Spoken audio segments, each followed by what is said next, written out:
Hey everyone, welcome back to my channel. In today's video, I am going to be reading Chapter 5 of the 13th Cat.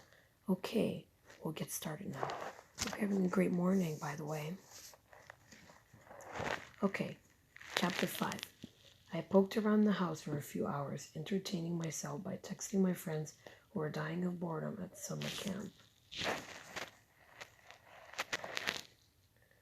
I told them about Lila and the cranky woman next door with the 100 ugly black cats, but didn't say anything about Lila's claim that Miss Dupree was a witch. They might think Lila was weird, and maybe me too. After that, I played solitaire on my iPad. Bored with losing to myself, I switched to Netflix and watched an episode of Bewitched. If I had to live next door to a witch, why couldn't she be nice and funny like Samantha? Tossing my iPad aside, I found a bag of Oreos and ate most of them. I was even more bored than my friends at camp. A few hours later, I made a peanut butter sandwich and ate it for lunch. Along with the rest of the Oreos, boredom made me hungry. If I didn't find something to do, my clothes would be too small by the end of the summer. The day was cloudy, with storms predicted, but at least it was cooler than yesterday. If the sun had been out, I would have taken a walk in the park and gone to the library to meet Lila and Aunt Alice, but I didn't want to get soaked in the rain. I looked out the living room window to see what the cats were doing. 12 of them this time. The only ones missing were 13 and the white cat. They sat in a row on the fence, watching and waiting for me to come outside and start some trouble. No surprise there. Why not make their day? Grabbing my iPad, I went outside and sat in the swing. When the cats heard the door close behind me, they twitched their tails. The leader gave me a narrow-eyed look. The others stretched and yawned and scratched their fleas, but somehow, no matter what they did, they never took their eyes off me. I opened my iPad and began reading The Once and Future King, one of my absolute favorite books. I read it so often I knew every twist and turn of the plot. No surprises, just the pleasure of being in Camelot with Wart and Merlin and all the others. Both good and bad, but never boring. Okay, so let's see, where was I? Where I left. The cat's eyes seemed to crawl all over me, always watching, never blinking, never moving. I kept looking at them to make sure they weren't creeping across the grass to attack me. I'd been sitting in the swing for only a few minutes. Then I noticed the cat's attention had shifted from me to something in the weeds by the fence. What did they see? As soon as I left the porch to find out, the cats were on their feet, hissing and growling. The leader arched her back like a Halloween cat and spat. I live here, I told them. Get used to it. I took a step closer and the others arched their backs and popped their tails, their ears flat against their heads. Their eyes gleamed. By now, the clouds were moving in, darker and bigger than before. A breeze turned the leaves so their white sides showed, a sure sign of rain according to Aunt Alice. Suddenly 13 ran out of the weeds and came straight toward me. The other cats deserted their posts on the fence and went after her like a black wave spreading across the grass. The little cat changed direction, crossed the street, and darted into Lila's yard.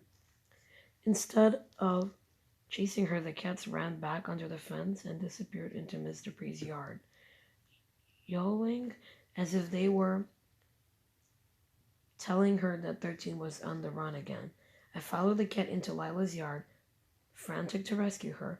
I searched the bushes and called to her softly.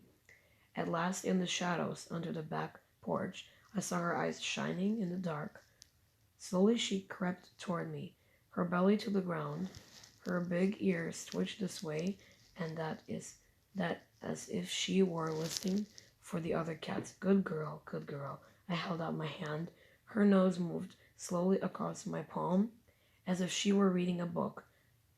I wanted to grab her and run her home. But I waited for her to come closer. Finally, she sniffed my face. Her whiskers tickled my nose. Taking care to move slowly, I picked her up. She was so light, poor little thing, just fur and bones, as delicate as a kitten. Hold on. Pretty girl, I whispered. You're so brave. With 13 in my arms, I came around Lila's house only to see Miss Dupree on the sidewalk in front of my house, surrounded by her cats. Thunder muttered, and the wind blew for a moment. Wind blew harder. A car drove by with its headlights on, ready for rain. For a moment, Miss Dupree and I faced each other, me on one side of the street, her on the other. A wave of hatred crossed the space between us and smashed against me.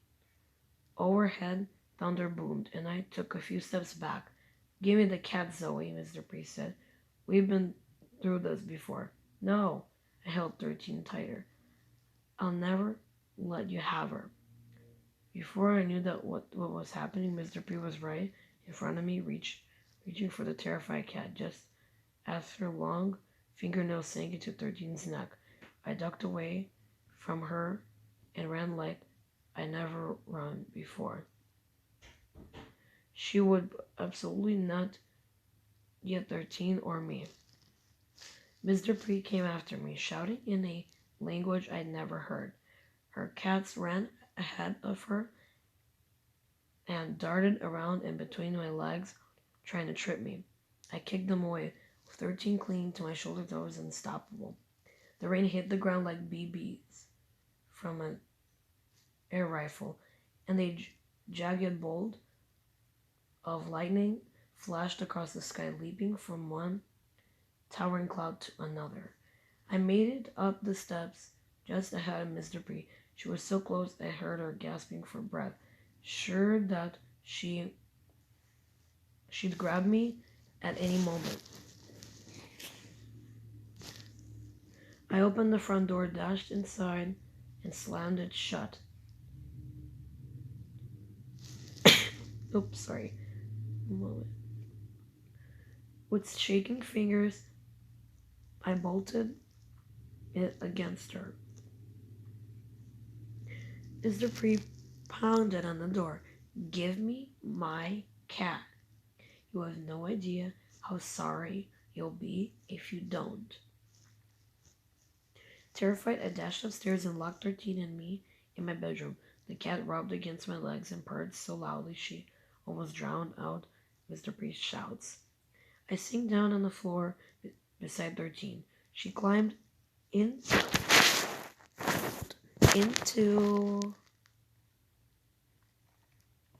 my lap, rested her paws on my shoulders, and rubbed her face against mine.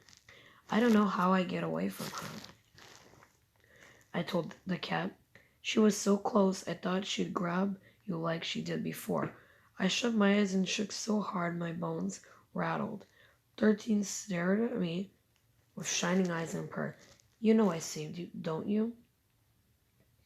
She purred louder and licked my nose. Slowly I relaxed. The hammering on the door had stopped. I hoped Miss Dupree had gone home and taken her hideous cats with her. I stroked 13's skinny sides. My second encounter with Miss Dupree had been worse than my first. I stretched out my hand. It was still shaking and my heart was thumping hard. Do you think she's gone? I whispered to 13. Or like the whispered version. Do you think she's gone? I whispered to 13. She stretched and went to the window. Standing on her hind legs, she pushed the curtain aside with her nose, looked out and hissed. I crept to her side. Did you understand what I just said? She gave me an inscrutable cat stare and turned her attention to the group outside. Mr. Pre and the cats had retreated to the sidewalk in front of my aunt's house. The sky was even darker now. Rain puddled on the sidewalk and ran fast and muddy in the gutters. A gust of wind loosened Miss Dupree's hair, and it blew around her face in a tangle of gray and white strands. The black scarf she wore around her neck whipped. Her red dress blew against her body and clung her to her hip bones. She didn't seem to notice the rain or her wet clothes. Raising her long, thin, white arms, she pointed at me. "You!" she screamed. "Zoe, you'll be sorry you defied me. You have no idea who I am or what I can do." I slammed the window shut and closed the curtains. A torrent of rain struck the glass. Thunder boomed as if a wild animal crouched on the roof, roaring at the storm. Scooping up 13, I held her close. Her heart beat faster than mine, and she trembled. "She'll never get you," I whispered. "Never."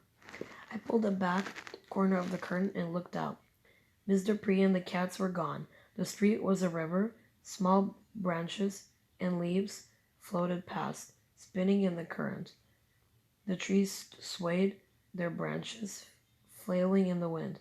The rain fell so heavily I could barely see Lila's house. "Who is she?" 13, I whispered. Oh, guys, sorry if you hear some more phone ringing. Okay, I whispered. "What is she? Did she bring the storm?" A bolt of lightning plunged from the clouds to the ground, and thunder boomed again. I backed away from the window, and the cat pressed her face under my arm. "Lila was right," I whispered. "It's impossible, but she really is a witch. She must be." 13 meowed and laid her ears back, just as if she was saying, "Yes, she is a